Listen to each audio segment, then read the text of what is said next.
Hey, I'm Colin Walsh with Newfound Film.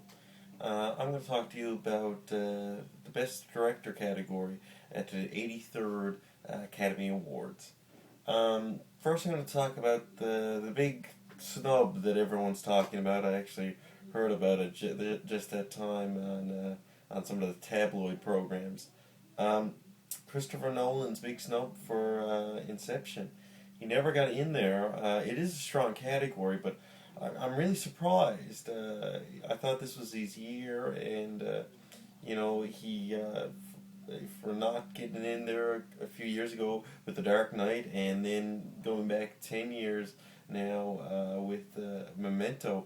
The same thing happened. He gets nominated for at the Directors Guild Awards, and he doesn't make it in when it comes to the Academy Awards. That's happened 3 times now.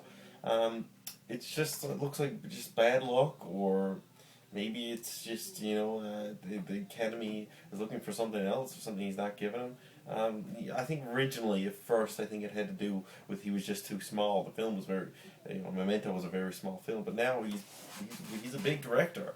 And maybe it might be exactly the opposite problem for him. He might be just too big. But I digress. I'm going to get into exactly who's nominated and why they're nominated. First, I'll start off with Darren Aronofsky, Black Swan, a perfect film. It's beautiful. Some people talk about its camp. I understand that. I get what they mean with it. Initially, I was kind of on that boat, but on a second viewing and really kind of digesting it, I really got taken in by its beauty. I got its thematic sense. It's impeccable ending. It's just an overall well directed film. It's a companion piece with the wrestler. Two people trying to giving up a lot for the art, and Aronofsky does it again. He's now doing the comic book movie, The Wolverine.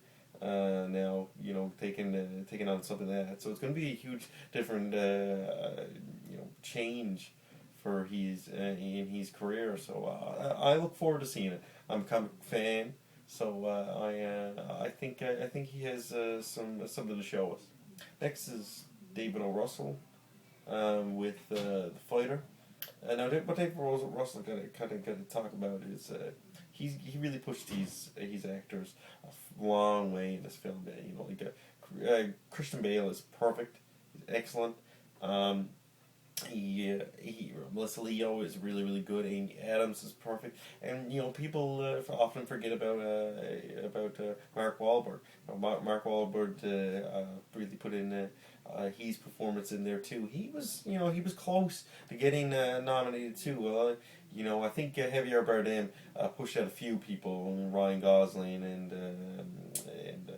Robert Duvall and Get Low. Anyways, next we have Tom Hooper's The King's Speech. Now, King's Speech, I think if we were to ever say a movie is only as good as your actors, this would be a movie to say it. You've got perfect actors. I mean, Colin Firth's performance is absolutely spectacular. Helena Bonham Carter is just. I think she's very subtle and actually really underrated. I know she's nominated, but I think she has some subtle points in that film. It really speaks a lot about her character. Not to mention Jeffrey Rush, who was also spectacular. David Fincher's The Social Network, perfect. Love it, really, really great. Its direction, there is a couple of direction missteps. Even though this is the one to pick. If I was betting man, this is almost a lock. No. Let's fix that. It is a lock. It will win.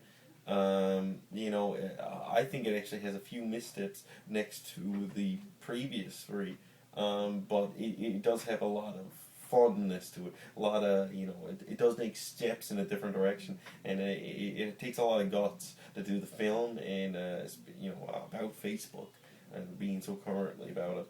and it takes a lot, he does a lot of gutsy things with it. So I understand why people are voting for him, and I see, he certainly has a lot of talent, and I can't take that away from him.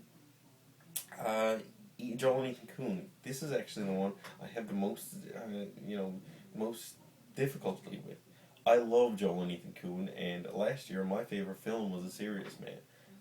It's just in comparison to their other work, they have a huge body of knowledge. Huge body of work, and they're all just so much better than this. People go back to Intolerable Cruelty and Lady Killers and stuff like that. But like other than those two films, you're looking at a huge palette of great films. They with this film, Haley Steinfeld's performance is perfect. Jeff Bridges' performance is perfect. Matt Damon's performance is perfect. The performances were a problem with it. I thought the movie was really slight, and I found its direction being typical Coen parts could have really took this thematically in a very much deeper place than it went. If I was to pass my ballot, I would take that out and put Nolan in there. But listen, I'm only one guy. I only make I only kind of see what I see, and it's really always up to the viewer. Thanks a lot. I hope you can subscribe and like. I'll put our website in the bottom bar. Thanks.